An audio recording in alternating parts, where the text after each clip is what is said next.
வானொலியில் நீங்கள் கேட்டு மகிழ்ந்த தென்கட்சி கோ சுவாமிநாதன் ஐயா அவர்களின் இன்றொரு தகவல் தொகுப்பினை கேட்டு மகிழுங்கள். ஒரு ராஜா இருந்தார். நாடு பூராவும் நிறைய மரங்களை நட்டு வளர்க்கணுங்கிறது அவரோட ஆசை. தானே அதுக்கு முன்மாதிரியாக இருக்கணும்னு நினைச்சார். அரண்மனையை சுற்றி மரங்களை நட்டு வளர்த்தார். இதை பார்த்துட்டு ஜனங்களும் அவங்கவுங்க வீட்டை சுற்றி மரக்கன்றுகளை நட்டு வளர்த்தாங்க. கொஞ்ச காலத்தில் ஊர் பூரா பசுமையாக மாறிச்சு. எல்லாருக்கும் சந்தோஷமாக இருந்தது. இது ஒரு பக்கம் இருக்கட்டும். இப்போ நான் சொல்ல போகிற கதை வேற. அதாவது அந்த ராஜா ஒரு நாள் தன்னுடைய அரண்மனையை சுற்றி இருக்கிற விதவிதமான மரங்களை எல்லாம் போய் பார்த்தார். எப்படி இருக்கிறீங்க அப்படின்னு ஒவ்வொரு மரத்துக்கிட்டையும் விசாரிச்சாராம். எந்த மரமும் சந்தோஷமாக இருக்கிறதா தெரியல. அதுக்கும் மனசில் ஒரு குறை. முதல்ல ஆலமரத்துக்கிட்ட போனார். அது சொல்லிச்சு, மண்ணா, நான் நல்லா பெருசாக வளர்ந்துருக்கிறேன், அடர்த்தியாக இருக்கிறேன், கிளையெல்லாம் 4 பக்கமும் நல்லா படர்ந்து தான் இருக்குது, இருந்தாலும் எந்த பிரயோஜனமும் இருக்கிறதா தெரியல. எனக்கு என்னுடைய பழம்லாம் ரொம்ப சின்னதாக இருக்குது, என் கண்ணுக்கு சரியாக புறப்பட மாட்டேங்குது. நான் இருக்கிற சைஸுக்கு என்னுடைய கிளையில் இருக்கிற பழம்லாம் எவ்வளவு பெருசாக இருக்கணும், அது இத்தினூண்டு இருக்கிறது எனக்கு பெரிய அவமானமாக இருக்குது. இப்படி இங்கே நின்றுக்கிட்டு இருக்கிறதே ரொம்ப கூச்சமாக இருக்குது. ஒரு நல்ல புயல் வந்ததுன்னா பேசாமல் சாஞ்சு விடலாமான்னு பார்க்குறேன் அப்படின்னு புலம்புது ஆலமரம். சரி இருக்கட்டும்னு நினச்சிக்கிட்டு ராஜா அடுத்தபடியாக ஒரு அத்தி மரத்துக்கிட்ட போனார். அதுவும் புலம்ப ஆரம்பிச்சிட்டுது. நான் கூட பெரிய மரம் தான், இல்லை இலையெல்லாம் அழகாக தான் இருக்குது, பழம் அழகாக இருக்குது, இருந்தாலும் உள்ள விஷயம் இல்லையே, அத்தி பழத்தை புட்டு பார்த்தா அத்தனையும் சொத்த அப்படின்னு பழமொழியே உண்டாயிட்டுதே. இப்படி ஒரு கெட்ட பேரோட நான் இருக்கணுமா அப்படின்னு புலம்புது அது. சரி இது இருக்கட்டும் அப்படின்னு சொல்லி அடுத்தபடியாக வேப்ப மரத்துக்கிட்ட போனார். அது தன்னுடைய வேதனையை வெளியிட்டது. எனக்கு எவ்வளவோ மருத்துவ குணங்கள்லாம் இருக்கிறதா சொல்லிக்கிறாங்க, இருந்தாலும் என்ன பிரயோஜனம், என்னுடைய பழத்தை மனிதர்கள் யாரும் விரும்பி சாப்பிட்றது இல்லையே அப்படின்னுது. ராஜா அடுத்தாப்புல இருந்து ஒரு பனை மரத்துக்கிட்ட போனார். நான் நல்லா உயரமாக தான் வளர்ந்துருக்கிறேன், மற்ற மரங்கள்லாம் என்னை அண்ணாந்து தான் பார்க்கணும், இருந்தாலும் என்கிட்ட நிழலுக்காக யாரும் ஒதுங்கிறது இல்லையே அப்படின்னுது. என்ன இது எல்லா மரமும் இப்படி திருப்தி இல்லாமல் இருந்துகிட்டு இருக்குதே அப்படின்னு நினச்சிக்கிட்டே ராஜா அடுத்தபடியாக அங்கே இருந்த ஒரு பைன் மரத்துக்கிட்ட போனார். அழகாக உயரமாக பசுமையாக தான் இருந்தது, ஆனால் பழமோ பூவோ கிடையாது. அதை நினச்சி அது வருத்தப்பட்டுக்கிட்டு இருக்குது. ஓக் மரம் அது ஒன்று நின்றுட்டு இருந்தது. அது என்ன சொல்லிச்சுன்னா, இலையுதிர் காலத்தில் என் மேலே இருக்கிற எல்லா இலைகளும் உதிர்ந்து போடுது, முடி கொட்டின மனிதர்கள் மாதிரி மொட்டையாக நான் நிற்க வேண்டி இருக்குது, என்ன வாழ்க்கை இது அப்படின்னு சொல்லி அழுத்துக்கிட்டது. சரி புளிய மரம் என்ன சொல்லுது பார்ப்போம்னு அதுகிட்ட போனால், என்னுடைய நிழலில் யாருமே தங்க மாட்டாங்க, உடம்புக்கு சூடுன்னு ஒதுங்கி போயிடுவாங்க, அடிமரத்தை பார்த்தீங்கன்னா பட்டையெல்லாம் உறிஞ்சி பார்க்கறதுக்கே கேவலமாக இருப்பேன் அப்படின்னுது அது. முருங்கை மரம் என்ன சொல்லிச்சு தெரியுமா, என்னுடைய இலை காயெல்லாம் சாப்பிட்றவங்களுக்கு சத்து கொடுக்கறது வாசம் தான், ஆனால் என் உடம்புல சத்தே கிடையாது, கொஞ்சம் வேகமாக காற்று அடிச்சதுன்னா முறிஞ்சி விழுந்துடுறேன், என்ன வாழ்க்கை இது அப்படின்னு சொல்லி அது வருத்தப்பட்டது. ராஜா யோசனை பண்ணார், என்ன இது மரங்கள் பூமியின் வரங்கள்னு சொல்கிறோம், மழை பெய்யறதுக்கு அதுதான் காரணம், பூமி செழிப்பாக இருக்கிறதுக்கும் அதுதான் காரணம், வீடு கட்டுறதுக்கு மரம், நாற்காலி செய்ய உபயோகப்படுத்துறதுக்கும் அதுதான் உபயோகப்படுது, மனுஷனுக்கு வேண்டிய ஆகாரங்களையும் கொடுக்குது, இப்படிலாம் இருந்தும் எல்லா மரமும் நிம்மதி இல்லாமல் இருந்துகிட்டு இருக்குதே அப்படின்னு நினைச்சார். அப்போ அங்கே இருந்த ஒரு மகிழ மரம் அவர் கண்ணில் பட்டுது. அந்த மரம் மட்டும் கொஞ்சம் நிம்மதியாக மகிழ்ச்சியாக இருக்கிறது மாதிரி தெரிஞ்சுது. உடனே ராஜா அதுகிட்ட போனார். உனக்கு மனசில் எதுவும் குறை இல்லையான்னு கேட்டார். இல்லை, நான் சந்தோஷமாக தான் இருக்கேன்னு அந்த மகிழ மரம். அப்படியான்னு ஆச்சரியமாக கேட்டார் ராஜா. ஆமாம் மன்னா, இந்த இடத்துல நீங்கள் ஒரு முருங்கை மரத்தையோ வேப்ப மரத்தையோ கூட நட்டிருக்கலாம், ஆனால் இந்த இடத்துல நடுறதுக்கு என்ன தேர்ந்தெடுத்திருக்கிறீங்க, அதுவே எனக்கு பெருமை, அதுவே எனக்கு திருப்தி அப்படின்னு தான் மகிழ மரம். மகிழ மரம் சாதாரணமாக தான் இருக்கும், இளம் மஞ்சள் நிறத்தில் பூக்கள், அது காய்ந்தும் மனம் வீசும். மகிழ மரம் மாதிரி மன திருப்தியோடு வாழறதுக்கு நாம் கற்றுக்கணுமா. நாம் இந்த உலகத்தில் ஒரு நாயாவோ நரியாவோ கூட பிறந்திருக்கலாம், மனுஷனாக பிறந்திருக்கிறோம், அதுவே பெருமை தானே. இந்த நிறைவு தான் மகிழ்ச்சியின் ரகசியம். ஒரு பையன் அப்பா கிட்ட போய், அப்பா நீங்கள் இந்த உலகத்தில் ஒரு மனுஷனாக பிறந்தது என்னோட அதிர்ஷ்டம் நானா. ஏண்டா அப்படி சொல்கிறேன்னு இருக்கார் அப்பா. நீங்கள் ஒரு கரடியாக பிறந்திருந்தா இந்நேரம் நானும் ஒரு கரடி குட்டியாக தானே இருந்திருப்பேன் அப்படின்னு நானா பையன். ஒரு ஆள் வேகமாக நடந்து போய்கிட்டு இருந்தான். அவன் வேகமாக நடக்கிறதுக்கு காரணம் வெயில் காலம், காலில் செருப்பு இல்லை, மணல் பாதை, அதுதான் வேகம். காலில் செருப்பும் இல்லாமல் கையில் குடையும் இல்லாமல் அந்த ஆள் வெயிலில் நடந்து போய்கிட்டு இருக்கிறான். அந்த சமயத்தில் இன்னொருத்தன் குதிரை மேலே ஏறி அந்த வழியாக வந்துக்கிட்டு இருக்கிறான். அவன் காலில் செருப்பும் இருந்தது, கையில் குடையும் இருந்தது. நடந்து போய்கிட்டு இருந்தவன் அந்த குதிரை ஆசாமியை பார்த்து கேட்டான், ஐயா, நீங்களும் குதிரை மேலே உட்காந்துக்கிட்டு போய்கிட்டு இருக்கிறீங்க, அப்படி இருக்கிறப்போ உங்களுக்கு அந்த செருப்பு என்னத்துக்கு, அதை எனக்கு கொடுத்து உதவலாமே அப்படின்னா. குதிரை மேலே உட்காந்துருந்தவன் யோசனை பண்ணி பார்த்தான். இவன் சொல்றது நியாயம்தானே அப்படின்னு சொல்லி தன்னுடைய செருப்பை கழட்டி அந்த வழிப்போக்கனுக்கு கொடுத்துட்டான். ரொம்ப நல்லதுங்க அப்படின்னு சொல்லி இவன் அதை வாங்கி காலில் மாட்டிக்கிட்டான். அதுக்கப்புறம் மறுபடியும் இவன் ஆரம்பிச்சான். ஐயா, நீங்கள் குதிரையில் போகிறதுனால போக வேண்டிய இடத்துக்கு வேகமாக போய் சேர்ந்துருவீங்க. அதனால் உங்கள் கையில் அந்த குடை என்னத்துக்கு? நான் நடந்து போயிட்டு இருக்கிறவன் ரொம்ப நேரம் நடக்க வேண்டியிருக்கும் இந்த வெயிலில். அதனால் அந்த குடையையும் எனக்கு கொடுங்களேன் அப்படின்னா. குதிரை வீரன் யோசனை பண்ணி பார்த்தான். இதுவும் நியாயம்தானே அப்படின்னு அவனுக்கு தோணுச்சு. உடனே இறக்கப்பட்டு தன் காலில் இருந்த செருப்பை கொடுத்தது மாதிரியே தன் கையில் இருந்த கொடையையும் இவங்கிட்ட கொடுத்துட்டான். அதுக்கப்புறம் அவன் நிம்மதியாக புறப்பட்டான். இப்போ மறுபடியும் கை தட்டி அவனை நிறுத்தினான். கீழே நின்றுட்டு இருந்தவன், என்னப்பா ஏன் என்ன நிறுத்தின?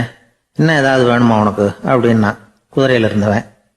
இவன் மெதுவாக வாயை திறந்து அந்த குதிரையையும் என்கிட்ட கொடுத்துருங்களேன்னா. அந்த குதிரை வீரன் இப்போ ஒரு கணம் யோசனை பண்ணி பார்த்தான். உடனே என்ன பண்ணான் தெரியுமா? தன்கிட்ட இருந்த குதிரை சவுக்கை எடுத்தான்.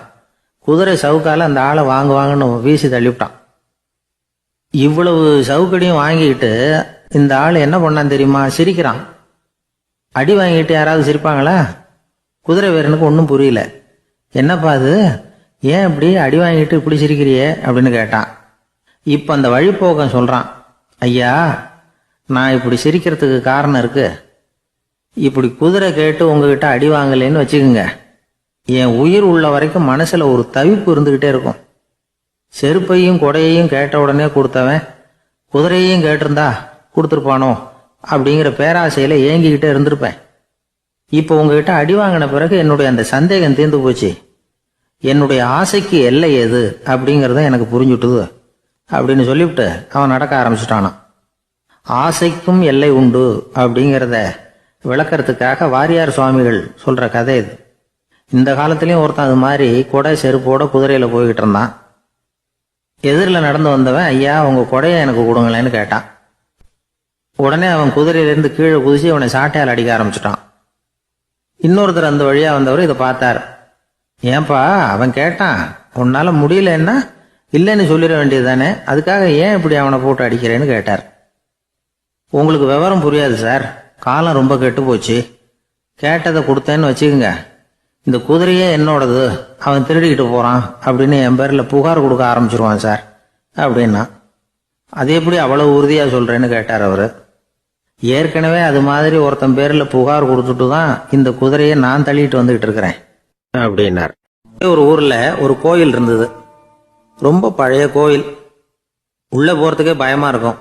எந்த நேரத்தில் இடிஞ்சு விழுந்துருமோ அப்படிங்கிற பயம். அப்படி இருந்ததுனால யாரும் துணிஞ்சு சாமி கும்பிடுறதுக்கு அங்கே போறதில்ல. கோயிலுக்கு வர்ற கூட்டம் கொஞ்சம் கொஞ்சமா குறைய ஆரம்பிச்சுட்டுது. கோயில் நிர்வாகிகள் எல்லாரும் கூடி உட்காந்து பேசினாங்க. என்ன பண்ணலாம்னு யோசனை பண்ணாங்க. எந்த இடம் மோசமா இருக்கோ அந்த இடத்த பழுது பார்த்தாங்க. அங்கே எங்கே வர்ணத்தை பூசி கொஞ்சம் அழகுபடுத்தி பார்த்தாங்க. ஏதோ இந்த ஊரில் கோயில்னு ஒன்று இருக்கு, அது மக்களுக்கு தெரியணும் அப்படிங்கிறதுக்காகத்தான் இப்படிலாம் பண்ணாங்க. இருந்தாலும் கோவில் இருக்கிற நிலைமை மக்களுக்கு தெரியும். அதனால் அங்கே வர்றது குறைச்சிக்கிட்டாங்க அவங்க. ஒரு கட்டத்தில் யாருமே வர்றதில்லை. நிலைமை அந்த அளவுக்கு ஆயிட்டுது. மறுபடியும் கோவில் நிர்வாகிகள் கூட்டம் நடந்தது. இந்த கூட்டம் கூட கோயிலுக்கு உள்ளே நடக்கலை. இடிஞ்சு விழுந்துருமோங்கிற பயம். அதனால் வெளியில தான் உட்காந்து கூட்டத்தை நடத்தினாங்க. ஏன்னா உள்ளே போகிறதுக்கு அவங்களுக்கும் துணிச்சல் கிடையாது. எந்த நேரமும் விழுந்துரும் போல இருந்தது அது. அது வழியாக போகிறவங்க கூட வேகமாக அந்த இடத்த கடந்து போக ஆரம்பிச்சிட்டாங்க. கோவில் நிர்வாகிகள் வெளியில் உட்காந்து கூட்டம் போட்டாங்க இல்லையா, அந்த கூட்டத்தில் 4 தீர்மானங்களை நிறைவேற்றினாங்க. அது என்ன 4 தீர்மானம்னா, முதல் தீர்மானம், இந்த கோவிலை இடிப்பது அப்படிங்கிற முடிவை இந்த கமிட்டி மிகவும் வருத்தத்துடன் ஏற்றுக்கொள்ளுகிறது அப்படின்னு நிறைவேற்றினாங்க.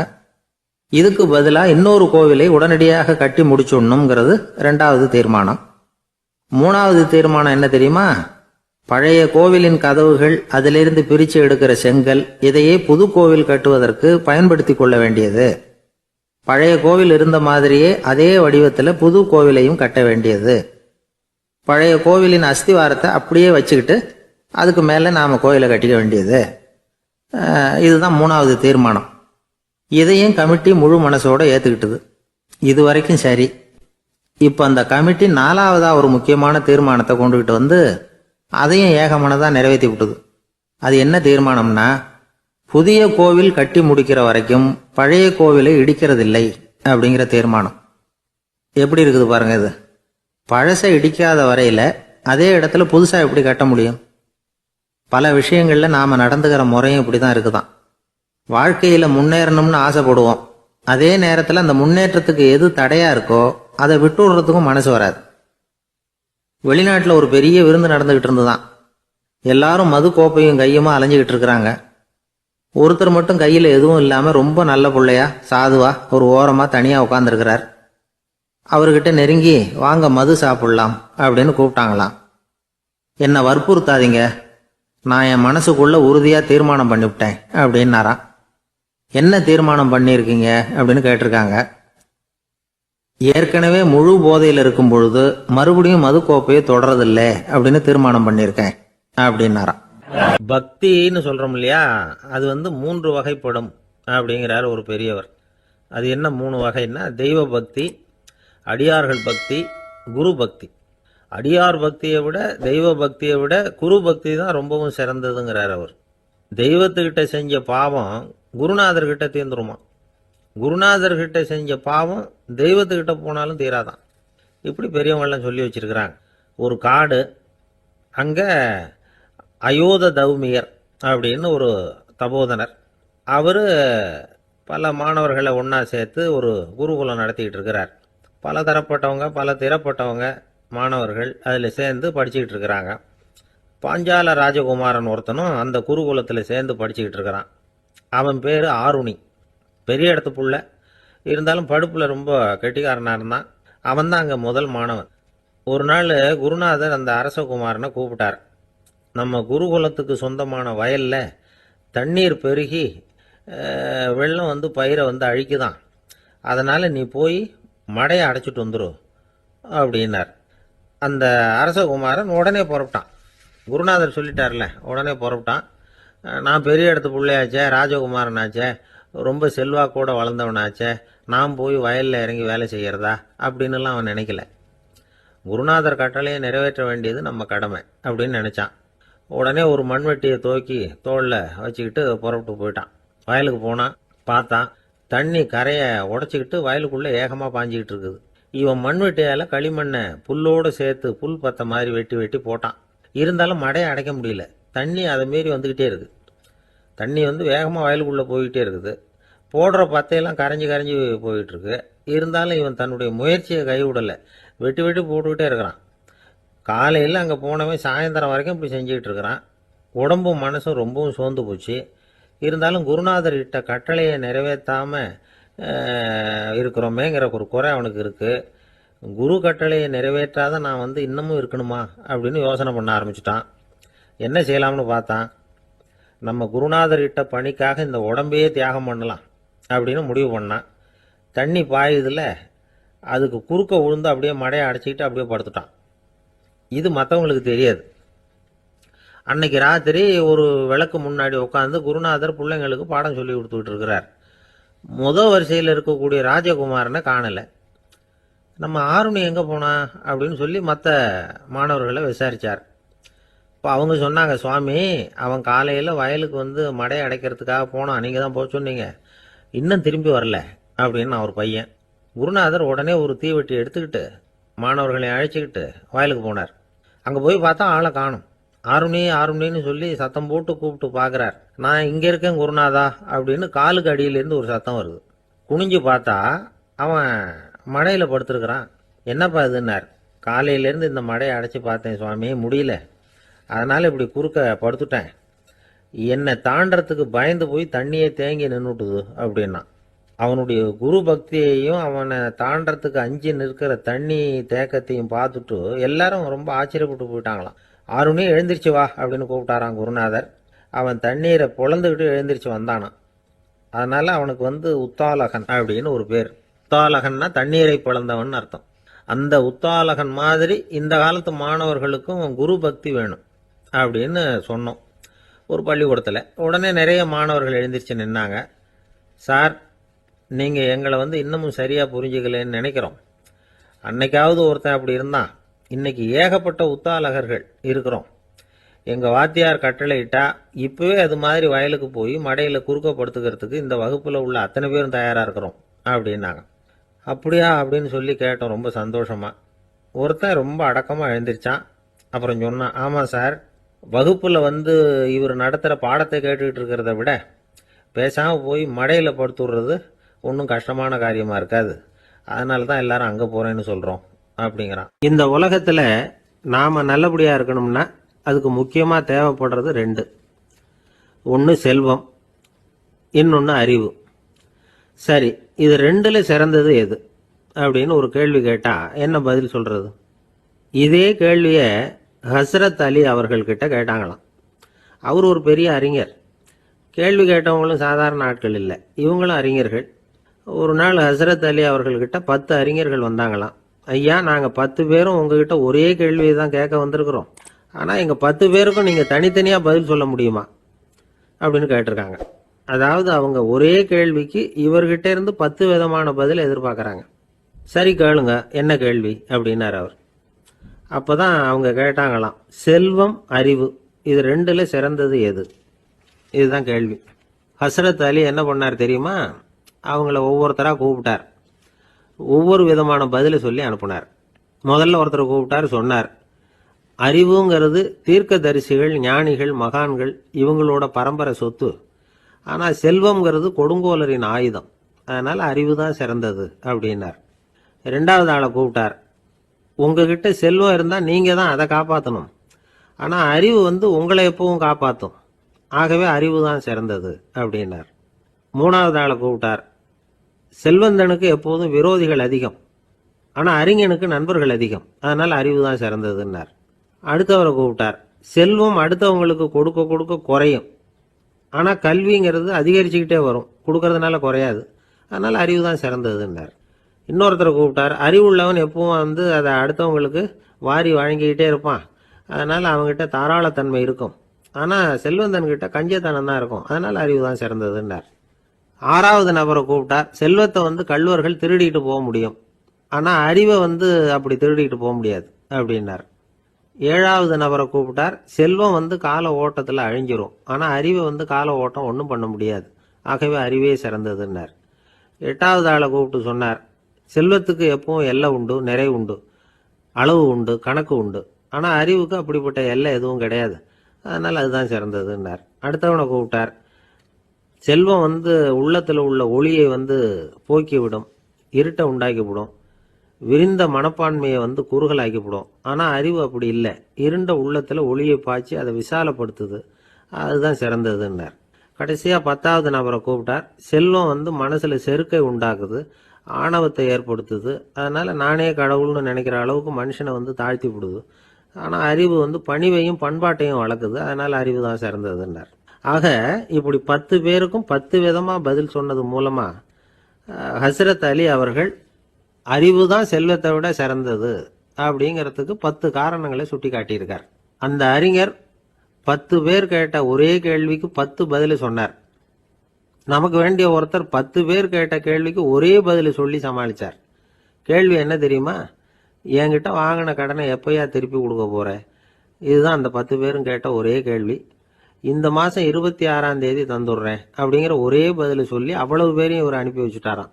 எல்லாரும் போனதுக்கு அப்புறம் இவரை தனியாக கூப்பிட்டு கேட்டிருக்கிறாங்க, அது என்ன சார் கணக்கு 26ஆம் தேதி, அன்னைக்கு என்ன அதிசயம் நடக்க போகுது அப்படின்னு கேட்டிருக்காங்க. அதிசயம் அன்னைக்கு இல்லை, அதுக்கு முத நாளே நடக்க போகுதுன்னாராம். விவரமாக சொல்லுங்கன்னு இருக்காங்க. வேற ஒன்றும் இல்லைங்க, 26ஆம் தேதி தானே எல்லாரையும் வர சொல்லியிருக்கிறேன், அதுக்கு முத நாளே நான் புறப்பட்டு தலைமறைவாயிட போகிறேன் அப்படின்னாராம் ரொம்ப பெருமையாக. ஒரு ஊரில் ஒரு ராஜா இருந்தார். அவர் ஒரு பூனை வளர்த்தார். ரொம்ப செல்லமாக அவர் அந்த பூனையை வளர்த்தார். அவர் என்ன பண்ணுவார் தெரியுமா? இரவு நேரத்தில் அந்த பூனையோட தலையில் ஒரு விளக்கை வச்சிருவார். அந்த பூனை ரொம்ப ஜாக்கிரதையாக அந்த விளக்கு கீழே விழுந்துடாமல் பார்த்துக்கும். தலையை ஆட்டாமல் ரொம்ப நிதானமாக ராஜா பின்னாடி நடந்து போய்கிட்டே இருக்கும். அந்த விளக்கு வெளிச்சத்தில் எல்லா வேலைகளையும் செஞ்சிருவார்.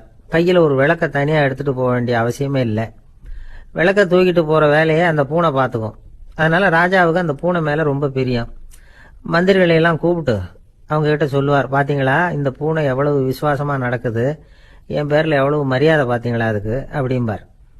இதை கேட்டுவிட்டு அங்கிருந்த அமைச்சர்களில் ஒருத்தர் சொன்னார், மன்னா நீங்கள் சொல்கிறது சரிதான், இருந்தாலும் இந்த பூனையோட விசுவாசத்தை நாம் கொஞ்சம் சோதித்து பார்க்க வேண்டியிருக்கு அப்படின்னாராம். சரி, உங்கள் ஆசையை ஏன் கெடுக்கணும், நல்லா சோதிச்சு பாருங்க அப்படின்னு சொல்லிவிட்டார் ராஜா. உடனே அந்த அமைச்சர் என்ன பண்ணார் தெரியுமா? எங்கேயோ புறப்பட்டு போனார். ஒரு 5-6 எலிகளை பிடிச்சிட்டு வந்தார். அரண்மனையில் ராஜா ஏதோ வேலை பார்த்துக்கிட்டு இருக்கிறாரு. பக்கத்தில் அந்த பூனை ரொம்ப பணிவாக நின்றுக்கிட்டு இருக்குது. அது தலையில் விளக்கு எரிஞ்சிக்கிட்டு இருக்கு. அமைச்சர் தான் பிடிச்சிட்டு வந்த எலிகளை அந்த பூனை பார்வையில் படுறது மாதிரி எதிரில் விட்டார். அந்த எலிகள்லாம் அங்கேயும் இங்கேயும் ஓட ஆரம்பிச்சுது. அதை பார்த்தது பூனை, அவ்வளவுதான். தலையில் இருக்கிற விளக்கை பற்றியும் கவலைப்படலை, ராஜாவை பற்றியும் கவலைப்படலை. ஒரே பாய்ச்சலாக பாஞ்சு எலிகளை துரத்த ஆரம்பிச்சுட்டுது. தலையில் இருந்த விளக்கு எங்கேயோ போய் விழுந்தது, அணைஞ்சு போச்சு. இருட்டில் ராஜா தடுமாற ஆரம்பிச்சுட்டார். இந்த சமயத்தில் அந்த அமைச்சர் மறுபடியும் விளக்கை ஏற்றினார். வெளிச்சம் வந்தது. அதுக்கப்புறம் அந்த அமைச்சர் பேசினார். அரசே, பூனையோட விசுவாசத்தை பார்த்தீங்களா? எலி அது கண்ணில் படுற வரைக்கும் தான் விசுவாசமாக இருந்தது. அது மாதிரி எலியை பார்த்ததும் எல்லாத்தையும் விட்டுட்டு அதை துரத்த ஆரம்பிச்சுட்டு பார்த்தீங்களா? தான் அந்த பூனையை பற்றி நினச்சது தப்புங்கிறது அதுக்கப்புறம் தான் அந்த ராஜாவுக்கு புரிஞ்சுதான். சரி, இப்போ எதுக்கு இந்த கதையெல்லாம் அப்படிங்கிறீங்களா? இந்த பூனை மாதிரி தான் நம்ம மனசும். மனசை எவ்வளவுதான் பயிற்சி கொடுத்து பக்குவமாக வச்சுருந்தாலும் பார்க்கறதுக்கு பரமசாது மாதிரி தான் இருக்கும். பார்க்க வேண்டியதை பார்த்துட்டுதுன்னா பாஞ்சிரும். இந்த பூனை மாதிரி புலன் இன்ப பொருள்கள் கிட்டாத வரைக்கும் மனம் அடங்கி இருக்கிறது மாதிரி தான் தெரியும். கொஞ்சம் வாய்ப்பு கிடைச்சாலும் அது குதிக்க ஆரம்பிச்சிடும், தப்பு பண்ண ஆரம்பிச்சிடும். பெரிய பெரிய முனிவர்கள் வாழ்க்கையில் நடந்த வீழ்ச்சி இதை தான் நிரூபிக்குது. புலன்களின் ஆற்றல் அதிகம். அதனால மனக்கட்டுப்பாடு பயிற்சிகளில் ரொம்ப எச்சரிக்கையாக இருக்கணுங்கிறார் சுவாமி சிவானந்தர். மது பழக்கத்தையே விட்டுவிட்டேன்னு உறுதியாக இருப்பான். கடை கண்ணில் பட்டுவிட்டதுன்னா கால் அவனை கேட்காமலே இழுத்துக்கிட்டு உள்ளே போயிடும். இதுதான் மனசுங்கிறது. அதுதான் அந்த ராஜா வளர்த்த பூனை. நம்மால் ஒருத்தன் அந்த ராஜா பூனை தலையில் விளக்க வச்சது மாதிரி இவன் தன்னுடைய தலையிலேயே ஒரு விளக்கை ஏற்றி வச்சுக்கிட்டு என்னத்தையோ தேட ஆரம்பித்தான். தேடிட்டு இருக்கிறான். தலையை ஆட்டாமல் நிதானமாக நடந்து ரொம்ப நேரமாக தேடிட்டு இருக்கிறான். அந்த சமயம் அங்கே வந்த ஒருத்தர் என்னத்தை தேடுறீங்கன்னு கேட்டார். அதுதான் மறந்து போச்சு அப்படின்னு இழுத்தான். சரி, கொஞ்சம் இப்படி உட்காருங்க, ஞாபகம் வந்ததும் தேட ஆரம்பிக்கலாம் அப்படின்னார் அவர். இவன் கொஞ்ச நேரம் உட்காந்து யோசித்தான். அப்புறம் திடீர்னு எழுந்திரிச்சான். ஞாபகம் வந்துட்டுதுன்னா. என்னன்னு கேட்டார். எங்கள் வீட்டில் இருந்த விளக்கை எங்கே வச்சேன்னு தெரியல, அதை தான் தேடிட்டு இருக்கிறேன், ஏற்றி வைக்கலாம்னு பார்க்குறேன் அப்படின்னா. ஒரு விவசாயி விதைக்கிறதுக்காக வயல்வெளி பக்கம் போகிறார். விதைகளை அள்ளி வீசினார். அப்போ என்ன ஆச்சுன்னா, சில விதைகள் பாதை ஓரத்தில் விழுந்தது. சில விதைகள் முள் செடிகள் மண்டி இருந்த புதருக்கு இடையில விழுந்தது. சில விதைகள் நல்ல நிலத்தில் விழுந்தது. பாதை ஓரத்தில் விழுந்த விதை என்ன ஆச்சுன்னா, அதெல்லாம் பறவைகள் கண்ணில் போட்டுவிட்டுது. உடனே உட்காந்து கொத்தி தின்னுட்டு போட்டுது. அதிகமாக மண் இல்லாத பாறை பகுதியில் விழுந்த விதையெல்லாம் லேசாக வேர் விட்டு முளைக்க ஆரம்பிச்சுது. அதுக்கப்புறம் வேர் கீழேயும் ஆழமாக போக முடியல, மேலேயும் சூரிய வெப்பம் அதிகம் தாங்க முடியல, எல்லாம் காஞ்சி கருகி போட்டுது. புதர் பகுதியில் சில விதைகள் விழுந்தது இல்லையா, முள் செடிகள் காடாக மண்டி போயிருந்தது. அதனால் முளைச்சி வர்ற செடிக்கு நெருக்கடி அதிகமாக போட்டுது, சரியாக வளர முடியல, விளைச்சலும் சரியா இல்லை. நல்ல நிலத்தில் விழுந்த விதைகள் மட்டும் நல்லா முளைச்சிது, நல்லா வளர்ந்தது, விளைச்சலும் பிரமாதமாக இருந்தது. இந்த கதையை சொல்லிவிட்டு கேட்க செவியுள்ளோர் கேட்கட்டும் அப்படிங்கிறார் இயேசு பெருமான். ஆமாம், இயேசு கடலில் நின்ற படகு ஒன்றில் உட்காந்துருக்கிறார். கடற்கரையில் ஏராளமான மக்கள் உட்காந்துருக்கிறாங்க. அந்த சமயத்தில் தான் இயேசு ஓமைகள் மூலமாக மக்களுக்கு பல உண்மைகளை சொல்லிகிட்டு இருக்கிறார். மக்கள் அந்த கதையை கேட்டுட்டு ஒன்றும் புரியாமல் முழிக்கிறாங்க. அதை கவனித்த இயேசு அந்த ஓமையை விளக்க ஆரம்பித்தார். இதில் அந்த விதைக்கிறவர் தான் இறைவன். அவருடைய வார்த்தைகளை விதைக்கிறார். அந்த வார்த்தைகளை கேட்கிற மக்கள் அந்த விழுந்த விதைகள் மாதிரி 4 வகையானவர்கள். சில பேர் பாதை ஓரத்தில் விழுந்த விதைகள் மாதிரி இறைவன் வார்த்தைகளை அவங்க கேட்குறாங்க. ஆனால் தீய எண்ணங்கள் செய்கைகள் மூலமாக விதைக்கப்பட்ட வார்த்தைகள் அழிஞ்சு போடுது. இறைவன் வார்த்தைகளை கேட்ட உடனே மகிழ்ந்து போய் உடனே சில பேர் அதை ஏற்றுக்கிறாங்க. இவங்கெல்லாம் அந்த பாறை பகுதியில் விழுந்த விதைகள் மாதிரி. அதனால் இவங்கெல்லாம் வேறு இல்லாதவங்க. கொஞ்ச காலத்துக்கு இறை வார்த்தைகளுக்கு கீழ்ப்படிந்து நடப்பாங்க. அதனால் ஏதாவது இடைஞ்சல் ஏற்பட்டால் உடனே தடுமாறுவாங்க. தங்கள்கிட்ட இருக்கிற நல்ல பண்புகளை விட்டுட்டு பாவ வழிகளுக்கு போயிடுவாங்க. முள் செடிகளுக்கு இடையில விழுந்த விதைகள் மாதிரி உள்ளவங்க யாருன்னா, இவங்களுக்கு உலக கவலை உண்டு, செல்வத்தின் மீது மயக்கம் உடையவர்கள், உலக ஆசைகள் இவங்களுக்குள்ள பூந்துடுறதுனால அங்கே இருக்கிற நல்ல பண்புகள் மறைஞ்சு போயிடுது. அதனால் அவங்களும் உபயோகம் இல்லாதவங்களாக ஆயிடுறாங்க. நல்ல மனிதர்கள் நல்ல நிலத்தில் விழுந்த விதைகளுக்கு ஒப்பானவர்கள். இவங்க வந்து இறை வார்த்தையை கேட்குறாங்க, அதை ஏற்றுக்கிறாங்க, அவங்களும் நல்லபடியாக வாழுறாங்க, அடுத்தவங்களுக்கும் உபயோகமாக இருப்பாங்க. இதுதான் இயேசு சொன்ன விளக்கம். நல்ல வார்த்தைகளை கேளுங்கள், நல்ல வார்த்தைகளை ஏற்றுக்கொள்ளுங்கள், அடுத்தவங்களுக்கு உபயோகமாக இருங்க. இதுதான் பெரியவங்கள்லாம் நமக்கு சொல்லுகிற உபதேசம். ஒரு அப்பா தன்னுடைய மகனுக்கு உபதேசம் பண்ணார். இதை பாருப்பா, நல்ல வார்த்தைகளை கேட்கணும், எப்போதுமே மகன் வந்து அப்பா பேச்சை கேட்கறது நல்லது அப்படின்னாராம். நீ ஏதாவது ஒரு தப்பு பண்ணால் என் தலையில் ஒரு முடி நரைச்சி வெள்ளையா போடும்பா, நீ செய்கிற ஒவ்வொரு தப்புக்கும் என் தலையில் ஒவ்வொரு முடி வெள்ளையாயிடும் அப்படின்னாராம். பையன் யோசிச்சான், அப்பா இப்போதான் எனக்கு புரியுது, தாத்தாவோட தலைமுடி பூராவும் வெள்ளையா இருக்கிறதுக்கு என்ன காரணம்ங்கிறது எனக்கு இப்போதான் புரியுது அப்படின்னா. ஒரு ஊரில் ஒரு ராஜா இருந்தார். அந்த ராஜாவுக்கு ஒரு மந்திரி. ராஜா ரொம்ப நியாயமானவர், நேர்மையானவர், கண்டிப்பானவர். தப்பு செய்கிறது யாராக இருந்தாலும் தண்டனை கொடுப்பார். வேண்டியவங்களுக்கு ஒரு நியாயம், வேண்டாதவங்களுக்கு ஒரு நியாயம்ங்கிறதெல்லாம் அவர்கிட்ட கிடையாது. ஒரு சமயம் அரசவையில் அந்த அமைச்சரே வந்து விதிமுறைகளுக்கு புறம்பா ஏதோ நடந்துகிட்டு இருக்கார். மன்னருக்கு கோபம் வந்துட்டுது. உடனே அந்த அமைச்சரை கிட்டத்தில் கூப்பிட்டு அவர் கன்னத்தில் ஓங்கி ஒரு அறை கொடுத்துட்டாராம். உடனே அந்த அமைச்சர் என்ன பண்ணார் தெரியுமா? நேராக போனார், அங்கே நின்றுகிட்டு இருந்த இன்னொருத்தர் கன்னத்தில் ஓங்கி அரைஞ்சார். அறை வாங்கினவர் திகைச்சு போயிட்டார். இவர் ஏன் நம்மளை வந்து அரைகிறார் அப்படின்னு யோசனை பண்ணார். மன்னரும் திகைச்சு போயிட்டார். நாம இவரை அரைஞ்சா அதுக்காக இவரு போய் இன்னொருத்தரை அரையணுமா அப்படின்னு யோசனை பண்ணார். அவர் இவருக்கு என்ன பைத்தியமானு கூட நினைக்க ஆரம்பிச்சுட்டார். ஆனால் என்ன ஆச்சுன்னா, அப்புறம் அமைச்சர் அவர் கவனிச்சுக்கிட்டு இருந்தாரா, அவர் இன்னொருத்தரை அரைஞ்சார் இல்லையா, அந்த அறை வாங்கின ஆசாமியை பார்த்து கத்திக்கிட்டு இருந்தார். யார்? அமைச்சர். ஏன்பா என்கிட்ட அறையை வாங்கிட்டு இப்படி விவரம் இல்லாமல் நின்றுட்டு இருக்கிறிய, நான் உனக்கு கொடுத்ததை நீ வேற யாருக்கிட்டையாவது கொடுத்துரு அப்படின்னார். உடனே அந்த ஆள் பார்த்தான், தனக்கு அடுத்தபடியாக நின்றுட்டு இருந்தவனை ஓங்கி ஒரு அறை அரைஞ்சான். அவன் கண்ணத்தை தடவிட்டே யோசனை பண்ணான். இது ஏதோ புரிஞ்சுக்கிட்ட மாதிரி அடுத்தாப்புல நின்றுட்டு இருந்தவனை அரைஞ்சான். இப்படி இந்த அறை வந்து மாறி மாறி போய்கிட்டே இருக்குது. ஊரு பூரா பிரயாணம் பண்ண ஆரம்பிச்சுட்டுது. அன்னைக்கு ராத்திரி அந்த ராஜா படுக்கிறதுக்காக போனார். அந்த நேரம் பார்த்து அவர் கன்னத்தில் பலார்னு ஒரு அறை விழுந்தது. நம்மளே அரையிறது யாரு அப்படின்னு அதிர்ச்சியோட மன்னர் திரும்பி பார்க்கறாரு. அரைஞ்சது அவரோட மனைவி. என்னாச்சு உனக்குன்னு கத்துனார் ராஜா. உங்களுக்கு தெரியாதா, ஊர் பூரா ஒருத்தர் மாற்றி ஒருத்தர் மூலமா இந்த அறை வந்து பிரயாணம் பண்ணிட்டு வருது அப்படின்னாங்க அந்த அம்மா. அப்படின்னா ஆரம்பிச்ச இடத்துக்கே வந்துட்டுதா அப்படின்னாராம் மன்னர்.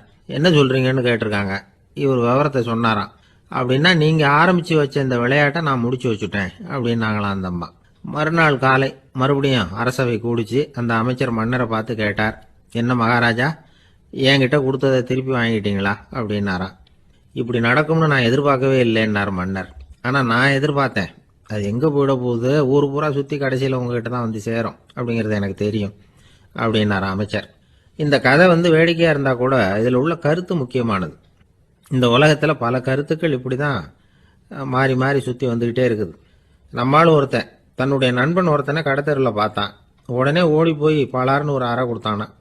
அவன் கண்ணத்தை தடவிட்டு ஏன்டா என்ன அரைஞ்சேன்னு கேட்டிருக்கான். நீ ஏன்டா என்ன முட்டாள்னு என் மனைவிட்ட போய் சொன்னேன் அப்படின்ட்டுருக்கான் அவன். உன்னை ஒரு முட்டாள்னு சொன்னதுக்காகவா நீ என்ன அரைஞ்ச அப்படின்னு கேட்டிருக்கான் இவன். டேய், நான் அதுக்காக அறையலப்பா, அது ஒரு பெரிய ரகசியம் நான் முட்டாளுங்கிறது. அந்த ரகசியத்தை நீ வந்து ஏன் எங்கள் வீட்டில் போய் சொன்னேன், அதுக்காக தான் அரைஞ்சேன் அப்படின்னானா. துருக்மேனியாவில் அஷ்காபாத் அப்படின்னு ஒரு நகரத்தில் ஒரு புவியியல் விஞ்ஞானி இருந்தார். அவர் ஒரு நாய்க்குட்டி வளர்த்தார். ஒரு நாள் முன்னிரவு நேரம் ஒரு மேஜைக்கு முன்னாடி உட்காந்து அந்த விஞ்ஞானி ஏதோ கணக்கு போட்டுக்கிட்டு இருக்கிறார். அவருக்கு ஒரு சின்ன பெண் குழந்தை, அது தொட்டிலில் தூங்கிட்டு இருக்குது. அந்த நாய்க்குட்டியும் ஒரு மூலையில் படுத்து அது பாட்டுக்கு தூங்கிட்டு இருந்தது. ஒரே அமைதி. அந்த நேரத்தில் திடீர்னு அந்த நாய்க்குட்டி துள்ளி எழுந்திரிச்சது. நேராக குழந்தைகிட்ட ஓடிச்சு. அந்த குழந்தைய அது போட்டிருந்த ட்ரெஸ்ஸோடு சேர்த்து கவ்வி தூக்குச்சு. தூக்கிக்கிட்டு வாசல் பக்கம் ஓடிச்சு. நாய்க்குட்டி குழந்தைய கவ்வி தூக்க முடியுமாங்கிற சந்தேகம் உங்களுக்கு இல்லையா? நீங்கள் வந்து நம்ம ஊர் நாய்க்குட்டியவே பார்த்து பழக்கப்பட்டிருக்கீங்க, அதனால் நம்புறதுக்கு சிரமமாக இருக்கும். அந்த ஊர்லெலாம் அது வந்து ரொம்ப ஸ்ட்ராங்காக இருக்கும், ஒரு ஏதோ கண்ணுக்குட்டி மாதிரி இருக்கும். விஞ்ஞானி அதை பார்த்துட்டார். உடனே அந்த நாய்க்கு வந்து வெறி பிடிச்சிட்டுதுன்னு முடிவு பண்ணிட்டு தன்னோட கை துப்பாக்கி எடுத்துக்கிட்டு ஓடி வந்தார். அவர் வெளியில் வந்து நாய்க்குட்டி எங்கே அப்படின்னு பார்த்து தேடுறார். அந்த நேரத்தில் அந்த வீடு வந்து இடிஞ்சு விழுது. காரணம் பூமி அதிர்ச்சி. இப்படி பூமி அதிர்ச்சி உண்டாக போகுதுங்கிறது அந்த நாய்க்குட்டிக்கு முன்னாடியே தெரிஞ்சு போச்சு. அதுதான் குழந்தைய தூக்கிட்டு வெளியில் ஓடி வந்திருக்குது. அது மூலமாக அந்த குடும்பத்தையே காப்பாற்றி இருக்குது அந்த நாய்க்குட்டி. இந்த சம்பவம் நடக்கிறதுக்கு 3 நாளைக்கு முன்னாடியே சில பிராணிகளுக்கு இப்படி நடக்க போகுதுங்கிறது தெரிஞ்சிருக்குதான். ஆமாம், அந்த நகரத்தில் 3 நாளைக்கு முன்னாடியே பாம்பு, பல்லி இதெல்லாம் அது தங்கியிருந்த வலையை விட்டு வெளியில் ஓடி வந்துட்டுது. அதே மாதிரி அங்கே இருந்த புறாவெல்லாம் பறந்து போயிடுச்சான். இதே மாதிரி யுகோஸ்லோவியாவில் கூட ஒரு நகரம், அங்கே ஒரு நாள் ராத்திரி ஒரு மிருக காட்சி சாலையில் திடீர்னு ஒரு பெரிய கலவரம், கூச்சல், குழப்பம். அங்கே இருந்த கழுதை, புலி, யானை, பறவை எல்லாம் கண்ணாபின்னான்னு கத்த ஆரம்பிச்சுட்டுது. நீர் யானை அதுக்குன்னு போடப்பட்டிருந்த தடுப்பையே தாண்டி குதிச்சு வெளியில் வந்துட்டு தான். மறுநாள் தான் எல்லாருக்கும் விஷயம் புரிஞ்சுது. அடுத்த நாள் காலையில் அங்கே பூமி எதிர்ச்சி உண்டாயிட்டுது. இப்போ பாருங்க, அதாவது மனுஷனை போய் தீர்க்க தரிசி அது இதுன்னு சொல்லிட்டு இருக்கிறோம். இவனை விட அது பரவாயில்லைன்னு தோணுது. அதாவது மிருகங்கள் ஒன்று நடக்க போகுதுங்கிறத முன்னாடியே புரிஞ்சுக்குதே. சரி, இதெல்லாம் எப்படி அது முன்கூட்டி புரிஞ்சுக்குது? அதுதான் படைப்பு ரகசியம். அதை கண்டுபிடிக்கிறதுக்கு தான் மனுஷன் ஆராய்ச்சி பண்ணிட்டு இருக்கிறான். விஞ்ஞானிகளோட ஆராய்ச்சியெல்லாம் ஒரு பக்கம் இருக்கட்டும், வீட்டுக்குள்ளேயே சில ஆராய்ச்சி பண்ணி பாருங்களேன். இப்போ சில யோசனை சொல்லி அதை சோதனை பண்ணி பாருங்க அப்படின்னு ஒருத்தர் சொன்னாராம். அதாவது இப்போ மழை வருமா வராதா அப்படின்னு தெரிஞ்சுக்கணுமா, உடனே ஒரு பூனைக்குட்டி பின்னாடியே மெதுவாக போய் அது என்ன செய்யுதுன்னு கவனித்து பார்க்கணும். பூனைக்குட்டி தன்னோட பாதத்தினால சுகத்தில் அப்படி கீறிக்கிட்டு இருக்கும். அப்படி கீறினா கண்டிப்பாக மழை வரும். சில சமயம் பூனைக்குட்டி அப்படியே மல்லாந்து படுத்துக்கிட்டு பாதத்தை உயர தூக்கும், அப்படியும் எப்படியும் புரளும். இப்படி செஞ்சதுன்னா அன்னைக்கும் மழை இருக்காது. அதனால முன்னாடி இருந்தது மழை வர்றதுக்கு அறிகுறி, இது மழை இல்லைங்கிறதுக்கு அறிகுறி. பறவைகள், பிராணிகள் இதுகளோட நடவடிக்கைகளை பார்த்துட்டு அதையெல்லாம் அடிப்படையாக வச்சு தான் காலநிலையை கண்டுபிடிக்கிற கருவிகளை கண்டுபிடிச்சிருக்கிறாங்க. வாத்து இருக்குல்ல, சில சமயம் தன்னோட அழகை தன்னோட இறகுகளில் அப்படியே புதைச்சிக்கும். அப்படி செஞ்சால் குளிர்காலம் வரப்போகுதுன்னு அர்த்தம். பருவநிலை குளிராக மாறப்போகுதுங்கிறதுக்கு இதுதான் அறிகுறி. சிட்டுக்குருவி இருக்குதுல்ல, அதெல்லாம் புழுதியில் உழுந்து புரளும், சிறகுகளை படபடன்னு அடிச்சுக்கும். அப்படி செஞ்சால் மழை வரப்போகுதுன்னு அர்த்தம். ஒன்று மட்டும் நாம் நல்லா தெரிஞ்சுக்கணும், இயற்கையின் சீற்றம்னு சொல்கிறோம் இல்லையா, இயற்கை ஏன் நம்ம மேலே கோவப்படுது? இயற்கையை நாம் அனுசரித்து போகிறதில்ல, அதனால் கோவப்படுது. காடுகளை அழிக்கப்படாது, விலங்குகளை கொல்லக்கூடாது, இயற்கை ஏற்படுத்தி வச்சிருக்கிற சமநிலையை கெடுக்கப்படாது. அதை புரிஞ்சுக்கிட்டு வாழ்ந்தோம்னா பூமியும் நடுங்காது, நாமளும் நடுங்க வேண்டிய அவசியம் இருக்காது. ஒருத்தர் இருந்தார், சாராய கடைக்கு போனாராம், நிறைய சாப்பிட்டார். அப்புறம் சொன்னார், இது ரொம்ப அற்புதமான சரக்கு போல இருக்கு, உள்ளே போன உடனே இந்த பூமியே நடுங்கிறது மாதிரி இருக்கு எனக்கு அப்படின்னாராம். இதுக்கு கடைக்காரர் சொல்லியிருக்கார், நீங்கள் சாப்பிட்டது வெறும் பச்சை தண்ணி தாங்க, இப்போ ஏற்பட்டிருக்கிறது நிஜம் பூமி அதிர்ச்சி அப்படின்னாராம்.